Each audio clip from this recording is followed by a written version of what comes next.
Well, my dear students, my name is Mohit Singh Chikara. I will be taking your English lecture today. I will be covering this lecture in both the languages, English as well as Hindi. So it would be a kind of bilingual type of lecture. Because जो हमारे students आपको पता है वो English medium और Hindi medium दोनों type के students हैं, तो दोनों को कवर करते हुए हैं, इसलिए बाइलिंगुअल वे ऑफ मेथोडोलॉजी से जो है मैं इस लेक्चर को कवर करूँगा, है ना। देखो तो स्टूडेंट्स, जैसे हमें पता है कि इंग्लिश आपकी डिफरेंट कॉम्पिटिटिव एग्जाम्स में पूछी जाती है, चाहे वो बीट, एसएससी और not in railways, SSC, banking, UPSC, state government और भी बहुत सारे एग्जाम्स हैं जिनमें इंग्लिश पूछी जाती है। तो नॉर्मली जो इंग्लिश पूछी जाती है वो तीन तरह से पूछी जाती है। फर्स्ट सेक्शन होता है जैसे ग्रामर, सेकंड सेक्शन है वोकैबुलरी, थर्ड सेक्शन है एप्लीकेशन। एप्लीकेशन कोई पार्ट नहीं है, कोई सेक्शन नहीं है। इस एप्लीकेशन का मतलब सिर्फ ये है कि ग्रामर और वोकैबुलरी का मिक्स्ड यूसेज जो है डिफरेंट वेज में वो क्वेश्चंस की फॉर्म में पूछता है। जैसे आपके पैराजम्बल्स है ना, पैराजम्बल्स, क्लोज टेस्ट है ना, रीडिंग कॉम्प्रिहेंशन, या फिर आपका और भी बहुत सारे टाइप के क्वेश्चंस हैं जिनमें वो पूछता है। तो ग्रामर का बेसिकली मीनिंग क्या है कि अ सेट ऑफ रूल्स है ना which is used to describe कि how you are using that particular language, है ना। तो इंग्लिश लैंग्वेज की जैसे बात करते हैं तो कुछ सेट ऑफ रूल्स हैं जो आपको फॉलो करने होते हैं जब भी आप इंग्लिश लैंग्वेज को यूज करते हो, है ना, बी इट राइटिंग, स्पीकिंग और लिसनिंग, है ना। तो ग्रामर पहला सेक्शन है जिसमें सेट ऑफ रूल्स होंगे, डिफरेंट चैप्टर्स होंगे, जैसे नाउन, प्रोनाउन, एडजेक्टिव, एडवर्ब, है ना, प्रीपोजिशंस, उनको हम कवर करेंगे, है ना। क्योंकि पेपर्स में आपको डायरेक्ट नहीं पूछे जाते। स्टेट गवर्नमेंट के कुछ एग्जाम्स हैं जिनमें डायरेक्टली पूछते हैं, बट मैक्सिमम एग्जाम्स में जो है इनडायरेक्टली वो पूछे जाते हैं आपके, है ना।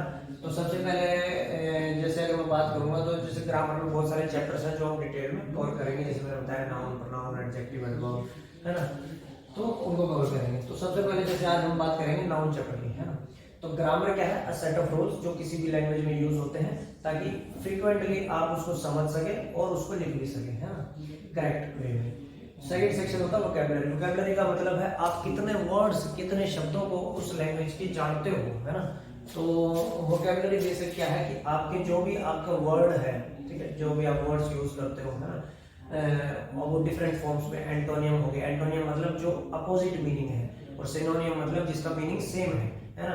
ऐसे ही वन वर्ड सब्स्टिट्यूशन हो गए, है ना, मतलब जब एक सेंटेंस को एक वर्ड से रिप्लेस करते हैं तो उसको वन वर्ड सब्स्टिट्यूशन बोला जाता है। ऐसे इडियम्स आपके होते हैं, है ना। तो इडियम्स में क्या होता है, जैसे मुहावरे हिंदी में बोलते हैं, है ना। तो उस टाइप के क्वेश्चन जो वहाँ पे वोकैबुलरी में पूछे जाते हैं। ग्रामर के क्वेश्चंस जो है नॉर्मली या तो आपका सेंटेंस इंप्रूवमेंट की फॉर्म में पूछे जाते हैं, या स्पॉटिंग द एरर्स, है ना, एरर्स क्वेश्चन में फाइंड आउट करना होता है, या उस फॉर्म में पूछे जाते हैं। और जो थर्ड सेक्शन एप्लीकेटिव पार्ट है ना, तो एप्लीकेटिव पार्ट डायरेक्टली नहीं पूछा जाता है, वो इनडायरेक्टली ही पूछा जाता है। कैसे? एप्लीकेटिव पार्ट की जब भी आप बात करोगे तो एप्लीकेटिव पार्ट का मतलब है जैसे क्लोज टेस्ट आ गया आपका, है ना, पैराजम्बल्स आ गया, है ना, ठीक है। और रीडिंग कॉम्प्रिहेंशन में डायरेक्टली यूज नहीं होते, बट इनडायरेक्टली थोड़ी सी हेल्प आपको कई जगह पे मिलती है, वो हम डिस्कस करेंगे, ठीक है। और फिलर्स भी होते हैं, सिंगल फिलर भी आते हैं, डबल फिलर्स। मतलब सिंगल फिलर का मतलब एक ही सेंटेंस में एक फिल इन द ब्लैंक पूछा है, किसी में दो पूछेगा तो उसको डबल फिलर्स बोलते हैं, ठीक है। तो इस फॉर्म में पूछा जाता है। तो मैं जैसे अगर अभी स्टार्ट करते हैं ग्रामर में, हम सबसे पहले चैप्टर जैसे नाउन, है ना।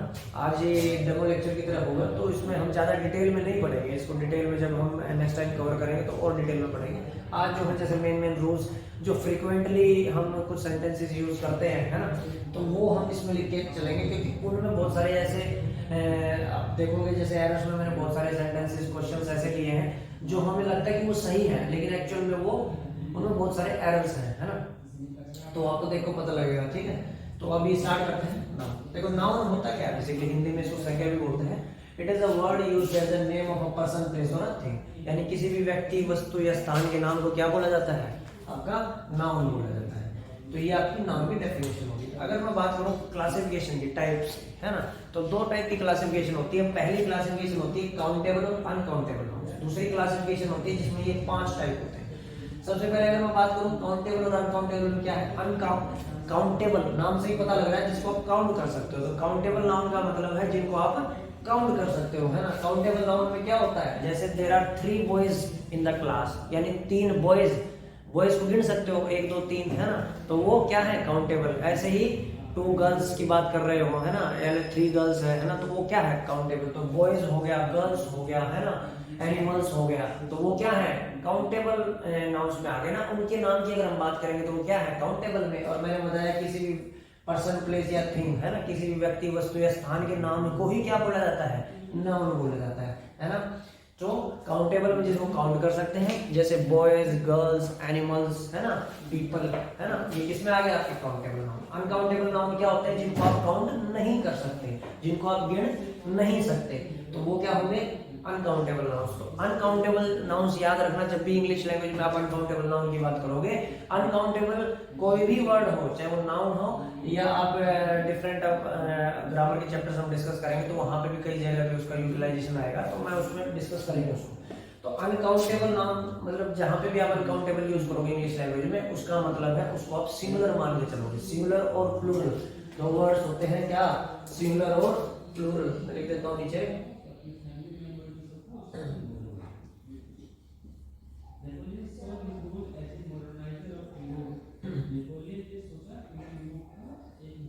तो सिंगुलर और प्लूरल, सिंगुलर का मतलब ही क्या होता है, एक, वन। क्या होता है सिंगुलर का मतलब, वन होता है, और प्लूरल का मतलब होता है एक से ज्यादा, यानी 1+, है ना। तो जब भी आप एक की बात करोगे तो सिंगुलर, और एक से ज्यादा है तो प्लूरल।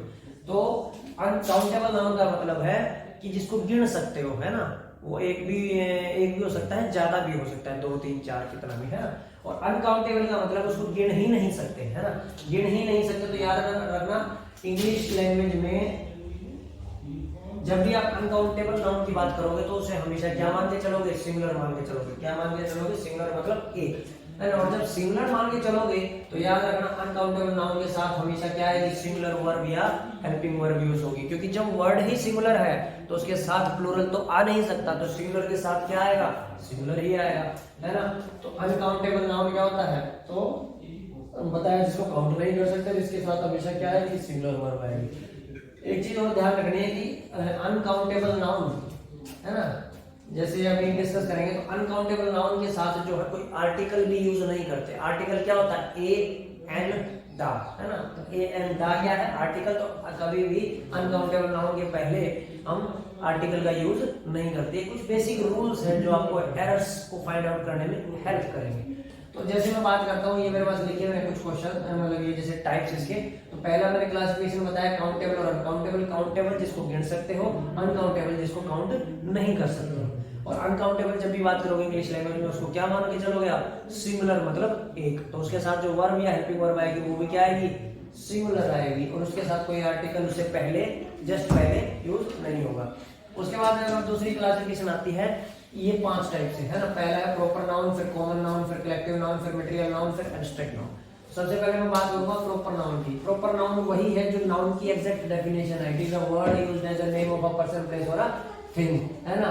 तो एग्जैक्ट किसी पर्सन, प्लेस या थिंग का नाम जो है ना, थिंग मतलब एंटिटी, कोई वस्तु का, तो उसी को क्या बोला जाता है, प्रॉपर नाउन। जैसे राम, गीता, बिजली, ये क्या है, प्रॉपर नाउन। सेकंड है कॉमन नाउन। कॉमन नाउन वो होते हैं जो किसी वर्ग या किसी जाति को रिप्रेजेंट करते हैं, उनको स्पेसिफाई करते हैं, डिनोट करते हैं, तो उनको क्या बोला जाता है, कॉमन नाउन। जैसे कि king, boy, city, girl. King मतलब ये बता रहे हैं कि किंग एक टाइप का एक वर्ग है ना, एक ग्रुप है ना। लेकिन यहाँ पे हम ग्रुप की बात नहीं कर रहे हैं, हम सिर्फ एक वो वर्ड जो किसी स्पीसीज या किसी जाति या किसी कैटेगरी को रिप्रेजेंट करे, है ना। तो जैसे किंग, बॉय, सिटी, गर्ल, ये किसमें आ गया, आपके कॉमन नाउन। उसके बाद आता है कलेक्टिव नाउन। कलेक्टिव नाउन क्या होता है, जब आप किसी ग्रुप की बात करते हो, यानी कि किसी ग्रुप ऑफ पीपल भी हो सकता है, ग्रुप ऑफ एनिमल्स भी हो सकता है, यानी ग्रुप की बात होगी बेसिकली। तो जैसे एग्जांपल है आपके पास टीम, कम्युनिटी, आर्मी, ये सब क्या है आपके पास, ये एग्जांपल है कलेक्टिव नाउन। ये कलेक्टिव नाउन बेसिकली मतलब है जब आप एक ग्रुप को रिप्रेजेंट करें तो उन वर्ड्स को जो बोलेंगे क्या, कलेक्टिव नाउन। उसके बाद आता है fourth material noun. Material noun का बेसिकली मतलब क्या होता है, सिल्वर, जैसे मटेरियल नाउन का मतलब जो किसी मटेरियल को रिप्रेजेंट करे कि भाई ये किस मटेरियल से बना है ना, तो हम बोलते हैं, ठीक है। जैसे ये टेबल क्या है, वुड, लकड़ी से बनी है, तो उसको क्या बोलेंगे, तो जो वुड है वहां पे वो क्या है, मटेरियल नाउन, है ना। तो मटेरियल नाउन जो मटेरियल को रिप्रेजेंट करे उसको क्या बोलते हैं, मटेरियल नाउन। इसका एग्जांपल है जैसे सिल्वर, आयरन, वुड, है ना, ये इसके एग्जांपल। उसके बाद फिफ्थ जो है इसका क्लासिफिकेशन में एब्स्ट्रैक्ट नाउन है। एब्स्ट्रैक्ट नाउन वो होता है जिसको आप ना तो काउंट कर सकते हो, ना नाप सकते हो, ना तोल सकते हो, है ना, कोई काउंटिंग नहीं हो सकती, तो ना ही मेजरमेंट हो सकती है, सिर्फ उसको महसूस किया जा सकता है। It can only be felt, है ना। जैसे honesty, bravery, love, hate, anger, ये सब वर्ड्स किसमें आते हैं? आपके एब्स्ट्रैक्ट नाउन में आते हैं। किसमें आते हैं? Abstract noun. अब देखो मटेरियल नाउन के ऊपर कुछ एरर्स आते हैं, तो वो हम कवर कर रहे हैं। जैसे तो मैंने बताया अनकाउंटेबल नाउन के साथ हमेशा सिंगुलर वर्ब या हेल्पिंग वर्ब आएगी, क्योंकि अनकाउंटेबल नाउन को इंग्लिश लैंग्वेज में क्या मानोगे? सिंगुलर मानोगे, यानी एक वर्ड, है ना, मतलब वो एक एंटिटी को रिप्रेजेंट कर रहा है ना। उसके अलावा क्या रूल है उसमें कि उसके पहले, जस्ट पहले कोई आर्टिकल यूज नहीं होगा, है ना। जैसे example, the furnitures of this house are made of teak wood, ये सेंटेंस दिया है। इसमें मैंने कई सारे आते हैं पेपर में, कैसे आता है? जैसे द फर्नीचर्स ऑफ दिस को मान लिया ए, हाउस आर मेड को मान लिया be, of the teak wood को मान लिया सी, और नो एरर को मान लिया डी। यानी अगर इस सेंटेंस में कोई एरर नहीं है तो इसका मतलब डी ठीक है, क्या? नो एरर, है ना। अब मैं बार बार ए बी सी डी इस टाइप से नहीं लिखूंगा, क्योंकि मैं एक ही सेंटेंस में, वैसे पेपर में आपका एक सेंटेंस में एक ही एरर पूछा जाता है ना। तो जब एक ही एरर पूछा जाएगा तो अगर ज्यादा एरर है तो मेजर जो मास्टर एरर होता है ना, कि मतलब जो आप होगी मेजर वर्ड, जो मेजर एरर है, बड़ा एरर है, उसको काउंट करते हैं। तो अगर मैं बात करूं, अब मैं एक सेंटेंस में कई एरर इसलिए लेके चलता हूं कि आपकी हैबिट और ज्यादा उनको ढूंढने की जो है ना ज्यादा डेवलप होगी, तो आप ज्यादा इजीली उसको डिटेक्ट कर पाएंगे और क्वेश्चन फटाफट आप सोल्व कर सकते हो। जैसे मैंने बोला था फर्नीचर, मैंने इसमें 3 एरर्स डाले हुए हैं, है ना, 4 एरर। जैसे सबसे पहला एरर देखो, कुछ वर्ड ऐसे होते हैं इंग्लिश लैंग्वेज में जो हमेशा सिंगुलर ही यूज होंगे, क्योंकि वो क्या होते हैं? अनकाउंटेबल होते हैं। क्या होते हैं? अनकाउंटेबल होते हैं, काउंटर नहीं कर सकते, ठीक है, तो उनको सिंगुलर ही मान के चलोगे। तो फर्नीचर भी उन्हीं में एक वर्ड है, तो फर्नीचर भी उसी में एक वर्ड है, और उसके अलावा और भी बहुत सारे वर्ड हैं, जैसे information, furniture, jewellery, bread, stationery, है ना, हेयर। तो ये सारे वर्ड जो है क्या है, ये सारे सिंगुलर में यूज होते हैं, क्योंकि ये सारे क्या है? अनकाउंटेबल नाउन है। लेकिन अगर इनको प्लूरल में यूज करना है तो इनके साथ कुछ नए सेट ऑफ वर्ड्स यूज कर सकते हो आप। उन वर्ड्स को यूज करके इनको प्लूरल बना सकते हो, लेकिन डायरेक्टली इनको प्लूरल नहीं बना सकते, क्योंकि होते ही सिंगुलर है, अनकाउंटेबल है ना। तो फर्नीचर भी उन्हीं में आता है, मैंने बताया इसी कैटेगरी में आते हैं, information, furniture, jewellery, bread, stationery, है ना। तो फर्नीचर की बात करूंगा तो सिंगुलर ही हो सकता है, प्लूरल तो हो नहीं सकता।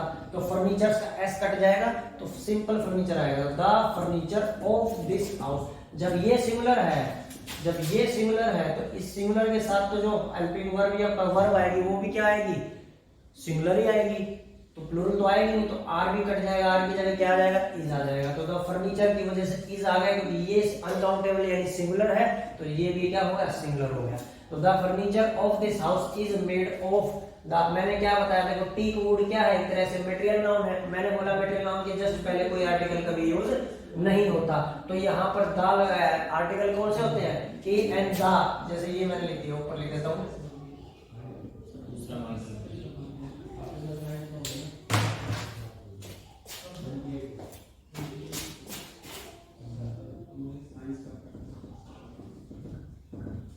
तो देखो ये जैसे मैंने लिखा है आगे ए एंड द, ये क्या होते हैं? आर्टिकल्स होते हैं, आर्टिकल्स, है ना। ये हम डिटेल में करेंगे जब आर्टिकल चैप्टर डिस्कस करेंगे। अभी सिर्फ ये समझ लो ए एन और द क्या है? आर्टिकल्स होते हैं, है ना। तो मैंने बताया मटेरियल नाउन के मतलब जो मटेरियल को रिप्रेजेंट सिल्वर, आयरन, वुड, इनके जस्ट पहले कोई भी आर्टिकल नहीं होगा। देखो टीक वुड क्या है? इस तरह से इस सेंटेंस में आपका मटेरियल नाउन है, तो मटेरियल नाउन के पहले मैंने बताया कोई आर्टिकल यूज नहीं होगा, तो द यहाँ पे कट जाएगा, क्योंकि ये एरर है। दूसरा मैंने ये भी बताया कि ये अनकाउंटेबल नाउन होते हैं, तो सिंगुलर ही होंगे। सिंगुलर होंगे तो क्या होंगे? उनके साथ एस या ईएस नहीं लगा सकते, क्योंकि एस या ईएस किसने लगाते हैं? प्लूरल बनाने के लिए, एक से ज्यादा दिखाने के लिए। तो यहाँ पर वुड्स भी नहीं आएगा, क्या आएगा? वुड। और एक चीज और भी ध्यान रखना, वुड्स इंग्लिश लैंग्वेज में एक वर्ड होता है, वुड्स का मतलब होता है जंगल, वुड का मतलब होता है लकड़ी, ठीक है। तो एस से बहुत मीनिंग बदल जाते हैं ना, ऐसे हम डिस्कस करेंगे उसको। तो द फर्नीचर ऐसा नहीं आएगा, of this house is, are नहीं आएगा, मेड ऑफ, द नहीं आएगा, मेड ऑफ के बाद टीक वुड, वुड्स नहीं आएगा, वुड आएगा, लकड़ी की बात हुई, क्योंकि उसको अनकाउंटेबल है तो उसको प्लूरल फॉर्म में नहीं लिखोगे, ये मैंने अभी डिस्कस किया। उसके बाद कुछ एरर्स मैंने लिखे हैं, एक ही क्वेश्चन में मैंने बहुत सारे एरर्स कवर किए होंगे, ठीक है, तो इनको हम कवर कर रहे हैं। जैसे तो सबसे पहले अगर मैं बात करता हूँ I like poetry of William Shakespeare. मैंने बताया कि कुछ वर्ड्स अभी बताया था कि जैसे आपके ये वर्ड्स लिखे हुए थे, ठीक है, कहाँ गए, फर्नीचर हो गया जैसे, है ना, information, furniture, jewellery, bread, stationery, hair, ये सब वर्ड है जो इंग्लिश लैंग्वेज में हमेशा सिंगुलर में यूज होंगे क्योंकि ये अनकाउंटेबल नाउन होते हैं। तो पोएट्रीज भी उन्हीं में से एक वर्ड आता है। तो पोएट्रीज कोई वर्ड नहीं होता, तो पोएट्रीज को कट जाएगा, ये एरर है। तो पोएट्री की जगह क्या आएगा, पोएट्री लिखा जाएगा। क्या लिखा जाएगा, पोएट्री। अगर आप इसको प्लूरल में लिखना चाहते हो तो पोएम्स लिख सकते हो। क्या लिखोगे, पोएम्स लिख सकते हो, है ना, पोएम्स। पहले तो आपको आती होगी।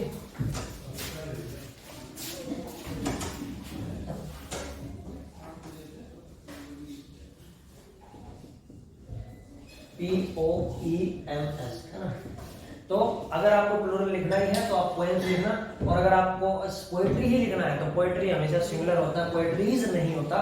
तो ये एरर हो जाएगा। तो आई लाइक या तो पोएट्री लिखो या फिर आई लाइक पोएम्स लिखो ऑफ विलियम शेक्सपियर, है ना। और ध्यान रखना पोएम्स प्लूरल होता है यानी ज्यादा, और पोएट्री होता है सिंगल, एक। उसके बाद बात करते हैं नेक्स्ट पे, the tables legs have been broken. मैंने एक चीज ध्यान रखना है, एपोस्ट्रोफे। एपोस्ट्रोफे का मतलब होता है कोई वर्ड लिखा, उसके ऊपर इन्वर्टेड कोमा लगाया और उसके पीछे एस लगा दिया, तो उसको बोलते हैं एपोस्ट्रोफे। उसका मतलब होता है का या के या की, है ना, का या के या की। तो इसका मतलब जैसे राम्स लिखा है यानी राम का, यानी राम की, या फिर राम के, है ना। तो ऐसे ही इसका मतलब क्या हुआ कि टेबल की जो लेग्स है ना वो ब्रोकन हो गई है, यानी टूट गई है। लेकिन उन्हें याद रखना, जो अपोस्ट्रोफे हमेशा लगता है वो लिविंग एंटिटी के साथ लगेगा। लिविंग एंटिटी, लिविंग यानी कि जीवित, अब वो व्यक्ति भी हो सकता है, वस्तु भी हो सकती है, मतलब, लेकिन वस्तु नॉर्मली आपको पता है, थिंग जो है वो तो क्या होती है, नॉन लिविंग। तो लिविंग एंटिटी की जब भी बात करेंगे, जो लिविंग है, जीवित है, उसके साथ आप अपोस्ट्रोफे लगाओगे।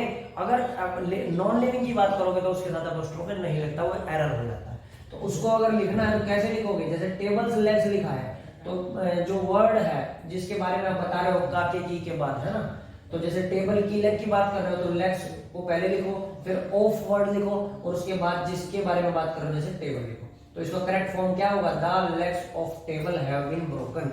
ये इसको लिखने का सही मेथड है, ठीक है। तो मैंने बताया लिविंग एंटिटी के साथ अपोस्ट्रोफे लगेगा, नॉन लिविंग के साथ नहीं लगेगा। अगर लगा तो एरर हो जाएगा। उसको लिखना है तो कैसे लिखोगे, ऐसे दोनों वर्ड्स को लिखोगे, उनके बीच में ऑफ लगा दो, ठीक है। Next, the driver showed great talent in parking the car in such a small space. अब भाई ड्राइवर ने बहुत अच्छी स्किल दिखाई कि उसने थोड़े से स्पेस में ही कार पार्क कर दी। तो इसमें एरर अगर आप देखोगे तो अब आप क्या, आपको देख के सही लगेगा, लेकिन इसमें क्या है, टैलेंट एरर है ना, टैलेंट एरर। क्योंकि जो टैलेंट वर्ड है होता है ना आपका, तो टैलेंट वर्ड जो होता है, टैलेंट उसका मतलब होता है जो बाय बर्थ गॉड गिफ्टेड आपको मिलता है ना, बाय बर्थ जो आपको जन्म से ही मिलता है, उसको आप सीख नहीं सकते। तो टैलेंट का मतलब है जो जन्म से ही आपको मिले, सीखा नहीं जाता वो, है ना, वो बाय बर्थ आपके अंदर ही, जन्म से ही आपके अंदर होता है ना। और जो स्किल है वो सीखते हो, है ना, वो जन्म के बाद सीखी जाती है, वो कोई बचपन से सीख के नहीं आता, मतलब जैसे पैदा हुआ कि सीख लिया, ऐसा नहीं, ठीक है। और ड्राइविंग स्किल की बात हो रही है, क्योंकि ड्राइविंग तो आप बाद में ही सीखते हो ना, तो ये टैलेंट नहीं है। टैलेंट वो होता है जो आपके पास पहले से जन्म के साथ ही मिल जाए, है ना, बिना आप कुछ किए। तो यहाँ पे आप स्किल लिखोगे, टैलेंट एक गलत हो जाएगा। क्यों हो जाएगा, क्योंकि ड्राइवर ड्राइविंग स्किल की बात कर रहा है, ना कि टैलेंट। टैलेंट तो वो हो गई नहीं, क्योंकि टैलेंट तो पहले से ही आपके पास अंदर है। तो the driver showed great skill in parking the car in such a small space, ये करेक्ट सेंटेंस। उसके बाद बात करता हूं मैं, जैसे a strong breeze blew his cap off, है ना, वो बात कर रहा है कि तेज हवा में उसकी टोपी जो है उड़ गई, है ना। तो एक ध्यान रखना ये चीज कि देखो ब्रीज और विंड जो है क्लोज वर्ड है। अब इसमें जो है स्टूडेंट्स जो है ना बहुत सारे एरर करते हैं। कैसे एरर करते हैं कि जैसे ब्रीज का मतलब होता है ठंडी ठंडी, जैसे मीठी मीठी हवा होती है, तो उसके साथ आप हमेशा जेंटल या लाइट ही लगाओगे। अगर ब्रीज यूज करना है तो जेंटल ब्रीज होता है या फिर लाइट ब्रीज होता है, ठीक है। स्ट्रॉन्ग ब्रीज नहीं होता, क्योंकि हवा जैसे ठंडी ठंडी अच्छी हवा चल रही है ना, तो वो कभी स्ट्रॉन्ग थोड़ी बोलते हो। अगर स्ट्रॉन्ग बोलना ही है तो स्ट्रॉन्ग वर्ड के साथ क्या लगाओगे, विंड लगाओगे। क्या लगाओगे, विंड लगाओगे। तो यही हम डिस्कस कर रहे थे। अब देखो भाई, उसकी कैप जो है वो उड़ गई हवा में, तो इसका मतलब स्लो, ठंडी आराम से चलने वाली हवा तो थी नहीं, यानी तेज हवा थी। तो स्ट्रॉन्ग वर्ड बिल्कुल सही है, लेकिन स्ट्रॉन्ग के साथ ब्रीज आ नहीं सकता, तो स्ट्रॉन्ग के साथ क्या आएगा, विंड। ये आपका करेक्ट हो जाएगा। तो the strong wind blew his cap off, ये करेक्ट सेंटेंस है। एरर आपका ब्रीज था इसमें, है ना। अगला क्या है, envy strikes a woman when she sees her husband talking to another woman. इसका मतलब क्या हुआ, देखो एनवी और जेलसी जो वर्ड्स है ना बहुत क्लोज वर्ड्स है ना। इनका डिफरेंस जो है एकदम से देख के पता नहीं लगता। देखो एनवी वो होता है जिसमें आपका कोई क्रेडिट नहीं है ना। मान लो आपके लोकेलिटी से कोई आईएएस सेलेक्ट हो जाता है ना, या किसी अच्छे गवर्नमेंट पोस्ट पे सेलेक्ट हो जाता है, या किसी अच्छे प्राइवेट सेक्टर में बहुत हाई पोस्ट पे उसका सिलेक्शन हो जाता है, तो उसमें आपने तो कोई क्रेडिट नहीं दिया, यानी जो भी किया उसकी मेहनत है, लेकिन फिर भी आपको बुरा लग रहा है, हालांकि लगना नहीं चाहिए, है ना, लेकिन कुछ लोगों को फिर भी बुरा लग रहा है, तो उस फीलिंग को क्या बोलते हैं, एनवी, ENVY, है ना। लेकिन जब आप कोई चीज आपकी है, कोई व्यक्ति पे अधिकार आपका है, लेकिन अब वो आपके साथ नहीं है, और तब आपको जो बुरा लगता है उस फीलिंग को क्या बोला जाता है, जेलसी बोला जाता है। तो एनवी नहीं आएगा इसमें। क्या था, देखो वुमेन को जो है ना जेलसी फील हुई जब जैसे वो अपने हस्बैंड को दूसरी औरत से बात करते हुए देखती है, तो यानी कि हस्बैंड तो उसी का है, यानी कि उस टाइप की फीलिंग के लिए आप क्या यूज करोगे, जेलसी, ना कि एनवी। तो यहाँ पर जेलसी आएगा, ना कि envy. Jealousy strikes a woman when she sees her husband talking to another woman, ये करेक्ट सेंटेंस। उसके बाद मैं बात करता हूँ, the angry mob destroyed the ticket window, है ना। देखो सबसे पहला मॉब का मतलब ही होता है गुस्से से भरी हुई भीड़, है ना। The angry crowd of people, है ना, जो लोगों का झुंड है ना, जो गुस्से से भरा हुआ है, उसी को बोला जाता है मॉब। अब जब मॉब के अंदर गुस्सा तो आ ही गया, यानी गुस्से वाली भीड़ की बात कर रहा है, तो दोबारा से एंग्री शब्द की कोई आवश्यकता नहीं है, तो एरर है ये, तो एंग्री नहीं आएगा, एंग्री कट जाएगा। तो क्या आएगा, द मॉब, एंग्री कट गया क्योंकि एरर था, क्योंकि मॉब का मतलब ही होता है गुस्से वाली भीड़, तो द मॉब सही होगा। डिस्ट्रॉयड द टिकट विंडो कोई वर्ड नहीं होता, हम नॉर्मली बोलते हैं टिकट खिड़की, जो हिंदी में शब्द बोला जाता है, तो टिकट विंडो कोई शब्द एक्चुअल में नहीं होता। एक्चुअल शब्द क्या होता है, टिकट काउंटर होता है। क्या होता है, एक्चुअल शब्द क्या होता है, टिकट काउंटर होता है, टिकट काउंटर शब्द होता है ना, टिकट विंडो नहीं होता। तो वो हिंदी में हम बोलते हैं, तो उससे हमें लगता है कि इंग्लिश में भी शायद ऐसे ही लिखा जाता है, लेकिन वो एरर होता है। तो टिकट काउंटर आएगा, ना कि टिकट विंडो नहीं आएगा। तो the mob destroyed the ticket counter at railway station and all evidences were destroyed. मैंने बताया था कि कुछ वर्ड इंग्लिश लैंग्वेज में सिमिलर ही यूज होते हैं, जैसे ये बताया था ना, information, furniture, jewellery, bread, stationery, है ना, हेयर। तो ऐसे ही उन्हीं शब्दों में एक शब्द और है, एक यहाँ पे भी हमने डिस्कस किया था, एक शब्द था यहाँ पर क्या, पोएट्री, वो भी सिंगुलर में ही यूज होता है, अनकाउंटेबल नाउन होता है। ऐसे ही एविडेंस क्या होता है, एविडेंस भी क्या है, सिंगुलर शब्द है, ठीक है।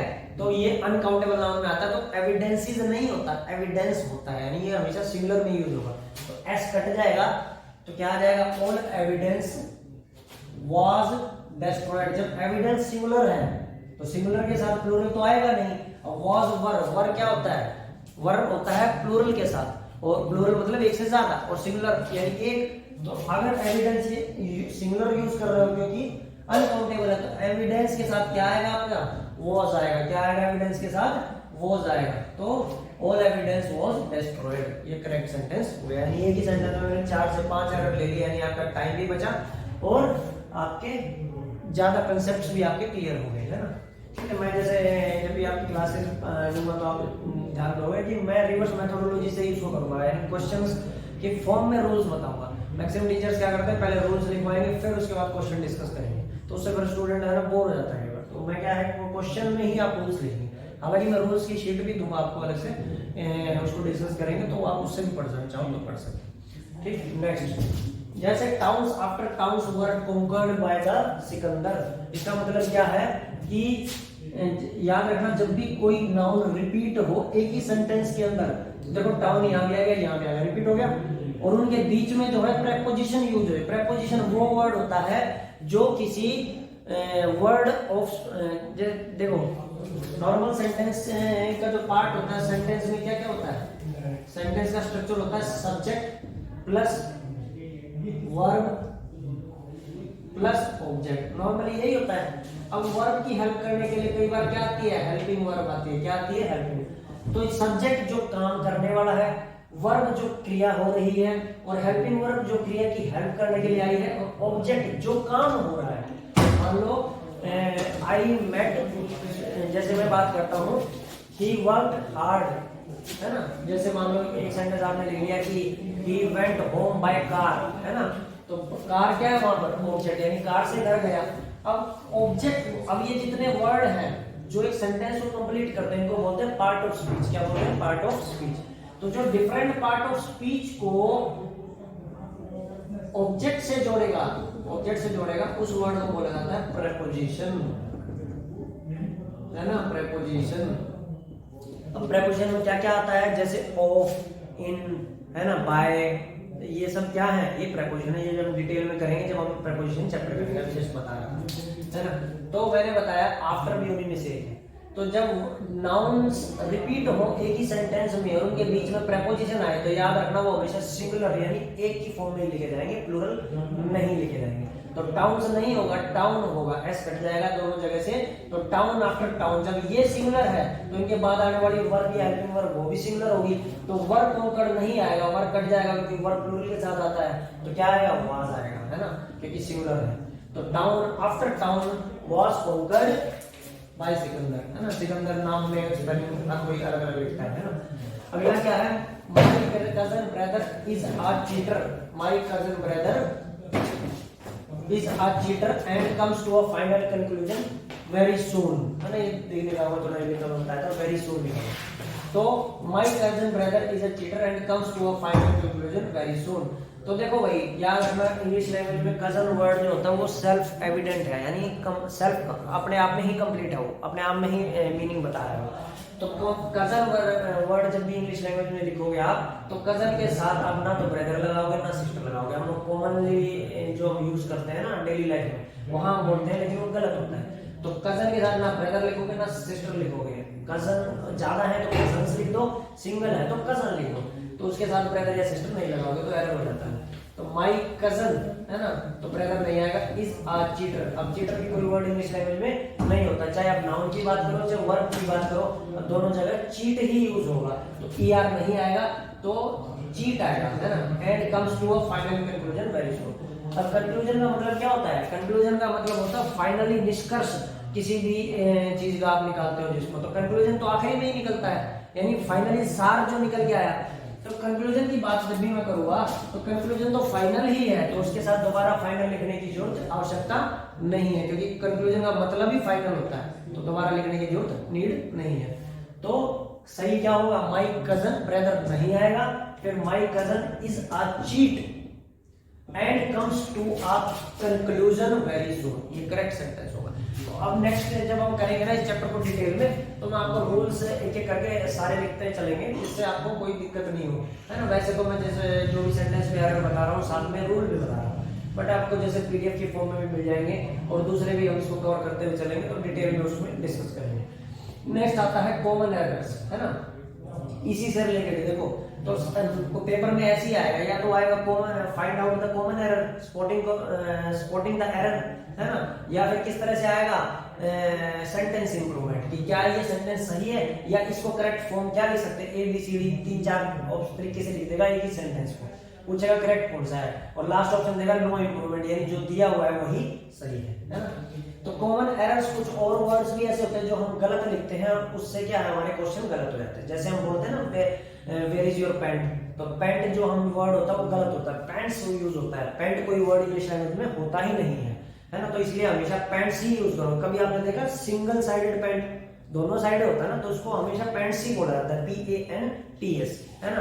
तो अब पैंट्स प्लूरल है तो उसके साथ क्या लिखोगे, वेयर आर माय पैंट्स। तो कुछ वर्ड मैंने बताया था जो इंग्लिश लैंग्वेज में हमेशा सिंगुलर यानी एक की तरह ही यूज होंगे, कुछ ऐसे होंगे जो प्लूरल की तरह यूज होंगे, है ना। तो पैंट्स उन्हीं में से एक आता है ना। और ऐसे कुछ ऐसे भी होंगे जो दोनों में यूज होंगे, सिंगुलर में भी और प्लूरल में भी। डिस्कस करेंगे, जैसे उन्हीं में से एक एग्जांपल है जैसे टीम, है ना। तो ये जो है सिंगुलर में भी यूज होता है, प्लूरल में भी। बताओ डिफरेंस अभी जैसे ये, ठीक है। तो जैसे मैंने बोला कि बॉयज हॉस्टल, कई जगह लिखते हैं बॉयज हॉस्टल, कई जगह ये लिखा होता है, कई जगह ये लिखा होता है, कई जगह ये लिखा होता है। तो सही क्या है, सही अगर मैं बात करूंगा, देखो मैंने बताया अपोस्ट्रोफे का मतलब क्या होता है, काके की, है ना। काके की अगर होगा तो यहाँ पे मैंने अपोस्ट्रोफे तो लगाया नहीं है, यानी काके की तो आया नहीं है, यानी बॉयज हॉस्टल। अगर मैं बॉयज के साथ हॉस्टल लगाऊंगा तो वो क्या होगा, बॉयज, यानी उसका नाम ही क्या हो जाएगा। जैसे मैंने एक तो ये लिखा बॉयज हॉस्टल, एक ये लिखा बॉयज हॉस्टल, एक ये लिखा मैंने बॉयज हॉस्टल, और एक ये लिखा बॉयज हॉस्टल। तो ये देखना ये गलत है, ये भी गलत है, ये भी गलत है, लास्ट वाला सही है। और आप हमेशा ये गलती क्या करते होंगे, आप या तो ये लिखते होंगे सबसे ज्यादा, तो ये लिखा जाता है, तो एग्जैक्ट करेक्ट फॉर्म ये होती है। अब कैसे, देखो बॉयज हॉस्टल अगर मैं ऐसे लिखूंगा, इसका मतलब है काके की तो आया नहीं, एपोस्ट्रोफी तो आया नहीं, इसका मतलब उस जगह का नाम ही बॉयज हॉस्टल है। जगह का नाम बॉयज हॉस्टल नहीं होता, बॉयज हॉस्टल उसको इसलिए कहा जाता है कि वहां पे बॉयज रहते हैं, यानी बॉयज का हॉस्टल है वो, तो इसलिए बॉयज हॉस्टल ये करेक्ट फॉर्म नहीं है ना, क्योंकि इसका मतलब तो नाम ही है बॉयज हॉस्टल। इसका मतलब क्या है, बॉय यानी एक बॉय का, अपोस्ट्रोफी बॉय के बाद है ना, तो यानी एक बॉय का हॉस्टल वो भी होता नहीं है। उसके बाद में बात करता हूँ बॉय हॉस्टल, है ना, तो बॉय यानी ये भी नाम हो गया, और एक बॉय का तो वैसे नहीं होता। तो बॉयज, अब देखो ध्यान रखना, अपोस्ट्रोफे वैसे तो क्या होता है, अपोस्ट्रोफे होता है इन्वर्टेड कोमा ऊपर वर्ड के बाद और फिर एस लगाते हैं, लेकिन कुछ वर्ड ऐसे होते हैं जिन वर्ड के आखिरी में एस आता है ना, उसके बाद फिर सिर्फ अपोस्ट्रोफिक इन्वर्टेड कोमा लगाओगे, दोबारा से उसके बाद एस नहीं लगाना, क्योंकि एस तो पहले ही आ गया, तो दोबारा एस लगाने की जरूरत नहीं है। तो बॉयज लगा दिया, एस आ चुका है, तो सिर्फ इन्वर्टेड कोमा लगाएंगे, दोबारा एस नहीं लगाएंगे। तो बॉयज हॉस्टल इन्वर्टेड कोमा यानी बॉयज का हॉस्टल, ये मीनिंग हो गया इसका, है ना। ऐसे गर्ल्स का भी लिख सकते हो, गर्ल्स हॉस्टल, है ना, तो वो भी ऐसे ही लिखा जाएगा, गर्ल्स लिख दो फिर इन्वर्टेड कोमा, एस दोबारा नहीं लिखना क्योंकि एस पहले ही आ गया, फिर हॉस्टल। कुछ और भी वर्ड होते हैं जिनमें एपोस्ट्रोफे के बाद एस नहीं लगता, जैसे, और उनके आखिरी में एस भी नहीं आता, जैसे पीस, डिस्कस करेंगे हम डिटेल में। तो पीस के बाद अगर आपको अपोस्ट्रोफे लगाना है तो यहाँ पर एस नहीं लगेगा, ठीक है ना। या गणेश, अब चलो पीस तो आप कहोगे तो अलग वर्ड है, चलो नाम की बात कर रहे हो ना, तो मैंने गणेश लिख दिया, है ना, तो गणेश। अब गणेश का हॉस्टल में बात कर रहा हूँ, गणेश हाउस की बात कर रहे हैं मान लो, तो गणेश के बाद अपोस्ट्रोफे नहीं लगेगा, अपोस्ट्रोफे लगेगा लेकिन अपोस्ट्रोफे यानी सिर्फ कोमा लगेगा, ऐसा नहीं लगेगा। क्यों नहीं लगेगा, क्योंकि जिस वर्ड के आखिरी में हिसिंग साउंड आती है, वाली साउंड आती है, उसके पीछे भी सिर्फ इन्वर्टेड कोमा लगता है, ऐसा नहीं लगता दोबारा, क्योंकि वो पहले ही एस का काम कर रहा है, बोलने नहीं श आ रहा है। तो गणेश इन्वर्टेड कोमा हाउस यानी गणेश का हाउस। लेकिन अगर मैं बोलूंगा सिंपली, तो अगर सिंपली लिखेंगे तो मैंने बताया अभी आपको, जैसे राम की बात करूंगा तो राम के बाद कैसे लिखोगे इसको, ऐसे लिखोगे, है ना, राम नाम लिखा, अपोस्ट्रोफे इन्वर्टेड कोमा, फिर एस पे हाउस, तो राम्स हाउस, है ना। लेकिन बॉयज हॉस्टल में दोबारा ऐसा नहीं आएगा इन्वर्टेड कोमा, क्योंकि पहले ऐसा है। गणेश में हिसिंग साउंड आ रही है इसलिए नहीं। और दूसरा रूल क्या है कि हमेशा जो लिविंग एंटिटी है ना, जीवित है, जो मतलब जीवित प्राणी या व्यक्ति जो भी है, तो लिविंग एंटिटी के साथ अपोस्ट्रोफी लगता है, नॉन लिविंग के साथ नहीं लगता, जो मैंने समय बताया था। ठीक है, ये करेक्ट फॉर्म हो गया इसको लिखने का।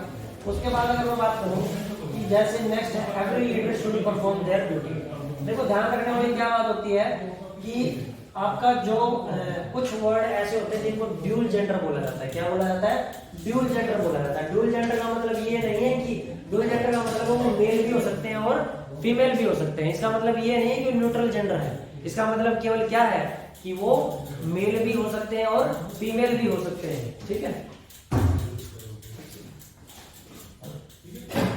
ठीक है। तो अगर मैं बात करूंगा तो ड्यूल जेंडर यानी मेल भी हो सकते हैं और फीमेल भी हो सकते हैं, है ना।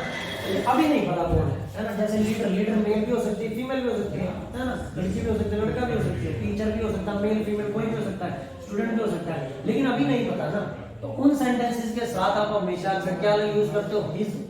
पॉजेसिव केस की बात करें, पॉजेसिव मतलब उसके बारे में जब बताओगे तो उसको पॉजेसिव केस बोलते हैं। हम डिटेल में करेंगे, पॉजेसिव प्रोनाउन भी होता है और पॉजेसिव एडजेक्टिव भी होता है, डिटेल में बात करेंगे। यहाँ पे ये पॉजेसिव एडजेक्टिव की तरह यूज हो रहा है, करेंगे बाद में। अभी सिर्फ याद रखो कि जैसे every leader should perform his duty आएगा। क्यों आएगा, क्योंकि लीडर क्या है, लीडर क्या है, ड्यूल जेंडर है। क्या है, ड्यूल जेंडर यानी जो मेल और फीमेल दोनों में यूज हो। तो इस लीडर की वजह से यहाँ पर क्या आया, इस लीडर की वजह से यहाँ पर क्या आया भाई, every leader should perform his duty. समझ गए, कोई दिक्कत, क्योंकि ये ड्यूल जेंडर है, मेल फीमेल दोनों में यूज होता है। तो उसके साथ हमेशा एस हिज लगाओगे, हर नहीं लगाओगे। लीगली अगर आप बात करोगे या फेमिनिज्म की बात करोगे, नहीं हम लड़कियां हार क्यों नहीं लगा सकते, तो लगा सकते हो अगर लीगली में लगाओगे, लेकिन क्वेश्चन की फॉर्म में आएगा तो अभी इंग्लिश लैंग्वेज में यही रूल है कि ड्यूल जेंडर के साथ आप हिज लगाओगे, है ना, ठीक है, कोई दिक्कत। या अगर ऑब्जेक्ट में यूज करोगे तो हिम, आई मेट हिम, समझ गए। और अगर पॉजेसिव केस में यूज करोगे तो हिज लगेगा, ठीक है, मतलब उसको मेल मान के यूज करना है, समझ गए। नेक्स्ट देखो कुछ वर्ड ऐसे होते हैं जो गलत लिखे होते हैं, जिनको हम गलत यूज करते हैं लेकिन एक्चुअल में, जैसे बिग या स्मॉल ब्लंडर। देखो ब्लंडर का मतलब ही क्या होता है, बड़ी गलती, है ना, तो दोबारा से बिग या स्मॉल उसके साथ लिखने की कोई आवश्यकता नहीं है, तो बिग ब्लंडर नहीं लिखना। ब्लंडर खुद ब्लंडर का मीनिंग ही बड़ी गलती होता है, तो ब्लंडर अकेला ही यूज होगा, है ना, बिग या स्मॉल उसके साथ नहीं आएगा। ऐसे ही पिक पॉकेटर नहीं होगा, ER कट जाएगा। जैसे मैंने बताया चीटर नहीं होता है, वर्ब में भी चीट यूज होगा और नाउन में भी चीट यूज होगा। ऐसे ही पिक पॉकेट वर्ब में भी यूज होगा और नाउन में भी यूज होगा, पिक पॉकेटर नहीं होगा, पिक पॉकेट होगा। ऐसे ही बोलते हैं ना what is your good name, क्या बोलते हैं what is your good name, तो गलत तरीका होता है। हम इंडियंस में हम बात करते हैं तो आपने देखा होगा कि गुड ऐसे यूज करते थे क्योंकि हम थोड़ा बोलने में अच्छा लगे, लेकिन एक्चुअल में नेम जब आप बात कर रहे हो तो उस नाउन के पहले फिर गुड लगाना है, गुड या बैड लगाने की कोई जरूरत आवश्यकता नहीं है, तो सिंपली नेम बोलोगे व्हाट इज योर नेम, है ना, what is your good name गलत है। अब बोलने के लिए बोल सकते हो, लोकल लैंग्वेज बहुत सारी चीजें हैं जो हम कम्युनिकेशन करते हुए यूज करते हैं, लेकिन वो ग्रामेटिकली गलत होती है, और उसको हम इग्नोर कर देते हैं क्योंकि वो डेली यूज कर देते हैं। उसके बाद जैसे अगला वर्ड मैंने बताया था, अभी बताया था स्ट्रॉन्ग। अगर ब्रीज के साथ लगाना है तो जेंटल या लाइट यूज करोगे, लेकिन अगर स्ट्रॉन्ग लगाना है तो स्ट्रॉन्ग के साथ विंड लगेगा, ब्रीज नहीं लगेगा, क्योंकि ब्रीज होती है जो ठंडी ठंडी मीठी मीठी हवा में होती है, जैसे एसी की हवा चल रही है तो उसमें कैप तो नहीं उड़ेगी ना, ठीक है, तो उसमें क्या होगा, तो इसलिए ब्रीज में लगाना है तो जेंटल या लाइट लगाना, नेचुरल एयर भी हो सकती है, और स्ट्रॉन्ग लगाना है तो विंड आएगा। ऐसे ही बैड ड्रीम और नाइटमेयर लिखते हैं। अब देखो सिंपली ड्रीम लिखना है तो चल जाएगा, है ना, BREAM, लेकिन बैड ड्रीम अगर आप लिखा है, आप भले ही डेली लाइफ में गलत यूज करते हो तो बैड ड्रीम कोई शब्द नहीं होता है ना, तो या तो सिंपली ड्रीम बोलो, या फिर अगर बैड ड्रीम है तो बैड ड्रीम को बैड ड्रीम नहीं लिखोगे, वो एरर हो जाएगा, उसको क्या लिखोगे नाइटमेयर, क्योंकि उसका मतलब ही क्या होता है पूरा सपना, है ना। उसके बाद ये मैं बताइए जो कुछ वर्ड्स ऐसे होते हैं इंग्लिश लैंग्वेज में जो सिमिलर यूज होते हैं, उनको प्लूरल में आप यूज नहीं करते हो, जैसे इंफॉर्मेशन, इंफॉर्मेशंस नहीं होता है तो एस कट जाएगा।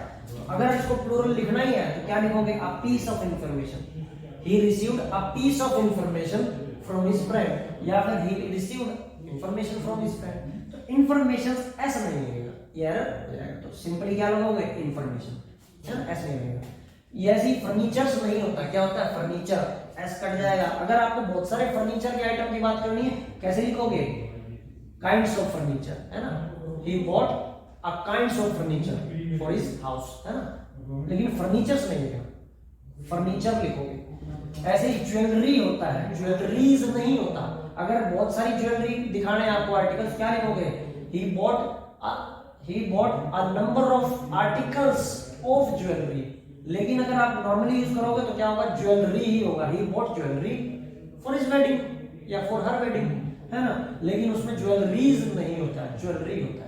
ऐसे ही ब्रेड्स नहीं होता है, जैसे बोलते हैं ना कि ही हैज ईटन 3 ब्रेड्स, तो ब्रेड्स नहीं होता है, क्यों नहीं होता, ये सारे अनकाउंटेबल वर्ड्स हैं, इनको आप सिंगुलर मान के ही यूज करोगे, इसलिए इनके साथ आने वाली वर्ब या हेल्पिंग वर्ब भी हमेशा क्या यूज होगी, सिंगुलर होगी। अगर इनको प्लूरल यूज करना है, एक से ज्यादा में यूज करना है तो इस तरह से करोगे, जैसे इंफॉर्मेशन के साथ आप पीस ऑफ लगा दो, है ना, फर्नीचर के साथ काइंड्स ऑफ फर्नीचर बोल सकते हो, है ना, लेकिन फर्नीचर अकेले बोलोगे तो सिर्फ फर्नीचर, फर्नीचर्स नहीं।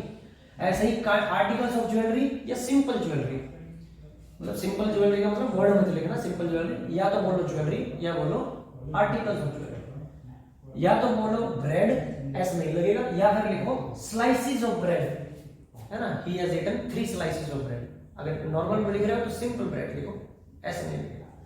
ऐसे ही स्टेशनरी, एक होता है STATIONARY और एक होता है ERY। ERY तो आपको पता ही है क्या है, ARY का मतलब होता है जो रुका हुआ, गतिहीन, है ना, एक जगह पे रुका हुआ है स्टेशन, उसको बोलते हैं ARY वाला जो स्टेशनरी होता है। लेकिन ये ERY वाला स्टेशनरी है, यानी जो स्टेशनरी की दुकान से सामान लेके आते हो, पेन पेंसिल कॉपी, वो क्या होता है स्टेशनरी, ERY आएगा लास्ट में, तो STATIONERY, है ना। ठीक है। तो स्टेशनरी, अब अगर आपको बहुत सारे दिखाने के, मैंने बहुत सारे आइटम्स खरीदे हैं स्टेशनरी, तो क्या बोलोगे? Items of stationery. I bought 5 items of stationery. लेकिन सिंपली बोलना है तो I bought stationery for my homework, है ना। I bought stationery for the for doing my homework which was given to me by my school teachers, है ना, या college teachers, whatever it is, है ना। तो या तो स्टेशनरी लिखो या फिर आइटम्स ऑफ स्टेशनरी अगर ज्यादा है। ऐसे ही हेयर्स नहीं होता, जैसे बोलते हैं कि हिज हेयर्स आर ब्लैक, क्या बोलते हैं? हिज हेयर्स आर ब्लैक, तो वो नहीं होता, ठीक है। क्यों? क्योंकि हेयर क्या है, वो सिंगुलर में यूज होगा, बाल तो बहुत सारे हैं, है ना, अनकाउंटेबल, लेकिन गिन सकते हो कितने बाल है, तो हम उसको अनकाउंटेबल मानेंगे। और मैंने बताया इंग्लिश में जब भी कुछ अनकाउंटेबल यूज करोगे तो उसको सिंगुलर मानोगे, एक की तरह। तो हिज हेयर इज ब्लैक आएगा, his hair HAIR, his hair is black, hair से नहीं आएगा। अगर आपको ज्यादा दिखाना है तो आप स्ट्रैंड वर्ड यूज कर सकते हो, है ना, आ स्ट्रैंड ऑफ हेयर, यानी बालों का गुच्छा। समझ रहे हो बात को? ऐसे ही एक वर्ड होता है मनी और मनी। जब आप सोच रहे हो कि ये सारे गलत थे, मैरिज थे, तो ये भी गलत है, लेकिन मनीज वर्ड सही है और मनी भी सही है ना, दोनों ही वर्ड सही है। मनी का मतलब होता है पैसा और मनीज का मतलब होता है आ सम ऑफ मनी, यानी एक बड़ा अमाउंट, है ना, तो उसको यूज कर देते हैं कई बार हम मनीज, है ना। ऐसे ही जैसे मैंने बताया था, कुछ वर्ड्स ऐसे होते हैं इंग्लिश लैंग्वेज में जो सिर्फ सिंगुलर की तरह यूज होते हैं, है ना, और कुछ वर्ड्स ऐसे होते हैं जो प्लूरल की तरह यूज होते हैं। तो जैसे मैंने बताया था, ये सारे लिखे थे ना, कहां गए ये सारे, ये क्या है, सिर्फ सिंगुलर में यूज होंगे, और कुछ ऐसे होंगे जो प्लूरल में ही यूज होंगे, जैसे आपका पैंट्स हो गया, है ना, ठीक है, और भी बहुत सारे वर्ड्स हो गए। तो कुछ वर्ड ऐसे होते हैं जो सिंगुलर में भी यूज होते हैं, प्लूरल में भी होते हैं। अब कैसे पता चलेगा कहां सिंगुलर करना है कहां प्लूरल? तो याद रखना कि जब उनमें उनके कार्यों में समानता है, उनके विचारों में समानता है, सिमिलैरिटी है, तो उसमें क्या यूज करोगे? सिंगुलर की तरह। और जब उनके विचारों में, उनकी बातों में, या उनके जो ओपिनियंस है ना, उनके जो उनकी सोच है ना, उनमें जब मतभेद दिखेगा, है ना, उनके कार्यों में मतभेद दिखेगा, डिफरेंस दिखेंगे, डिफरेंस, तो उसमें हम क्या मानेंगे? प्लूरल मानेंगे। जैसे आर टीम इज बेस्ट। अब देखो सारी टीम मिलके बेस्ट है ना, तो एक यूनिट की तरह बिहेव कर रही है, कुछ ऐसा मानता तो नहीं है ना, कुछ डिफरेंस तो नहीं है, यानी सिमिलरिटी है, तो इसलिए इज आएगा, आर नहीं आएगा। लेकिन our team is trying their new uniform, जैसे मैंने ये लिखा है ना, तो यहाँ पे देखो भाई, अब टीम जो है ना ड्रेस पहन रही है, यूनिफॉर्म अपना ट्राई कर रही है। अब ट्राई कर रही है तो हर बंदा अपनी अपनी ड्रेस पहनेगा ना, सारे बंदे मतलब एक ही ड्रेस को थोड़ी ना सब पहनेंगे, है ना, तो हर बंदा अलग अलग ड्रेस पहन रहा है ना, तो यानी सब में क्या है? डिफरेंस है ना, सेम चीज नहीं कर रहे ना, वहां सिमिलरिटी थी, है ना, कि बिल्कुल एक ही की बात हो रही थी, लेकिन यहाँ सब अपनी अपनी ड्रेस पहनेंगे, तो यानी डिफरेंस है, यानी सिमिलरिटी नहीं है। तो वहां पर क्या लगाओगे? टीम को क्या मानोगे वहां? प्लूरल। तो इसलिए आर टीम आर ट्राइंग, और जब आर ट्राइंग यानी यहाँ पे प्लूरल की तरह बात कर रहे हैं, तो इट्स नहीं आएगा, क्या आएगा? देयर आएगा, है ना, THEIR यानी उनकी। तो our team are trying their new uniform, ये इसका करेक्ट सेंटेंस। समझ पा रहे हो बात को? ठीक है, इसके बाद बात करते हैं ऐसे, ठीक है। तो नेक्स्ट क्लास में हम इस चैप्टर को थोड़ा डिटेल्ड में पढ़ेंगे, रूल्स भी हम कवर करते हैं, मैं आपको रूल्स लिखवा दूंगा, इस पे आप वहां से आप स्क्रीनशॉट भी ले सकते हो, है ना, और उसके अलावा आप जो है मतलब मैं आपको PDFs भी प्रोवाइड कर दूंगा, तो वो हम जब नेक्स्ट क्लास में करेंगे तो उसको डिस्कस करेंगे, ठीक है। अब जो नेक्स्ट सेशन हम करेंगे वो आपका वोकैबुलरी और जो आपका एप्लीकेटिव पार्ट है ना, इसका पहला क्या था? ग्रामर, ये ग्रामर डिस्कस किया हमने थोड़ी, फिर वोकैबुलरी है, वोकैबुलरी कैसे याद करनी चाहिए, पढ़नी चाहिए, वो हम डिस्कस करेंगे। ऐसे एप्लीकेटिव पार्ट का मतलब है इन दो का यूटिलाइजेशन करना, है ना, एक ही जगह पे, और वो कब होगा? जब ये दोनों चीजें अच्छे से आती होंगी। तो एप्लीकेटिव पार्ट है ना, जैसे पैराजम्बल्स, क्लोज टेस्ट, है ना, रीडिंग कॉम्प्रिहेंशन तो सिंपली उससे पढ़ के ही निकालना होता है, लेकिन उसमें भी कुछ वर्ड्स ऐसे होते हैं जिससे हिंट मिल जाते हैं, वो डिस्कस करेंगे, है ना। तो क्लोज टेस्ट हो गया, पैराजम्बल्स हो गया, है ना, या फिर फिलर्स हो गया, सिंगल फिलर, डबल फिलर्स, है ना, वो हम डिस्कस करेंगे, ठीक है। चलिए मिलते हैं नेक्स्ट क्लास में। Thank you students.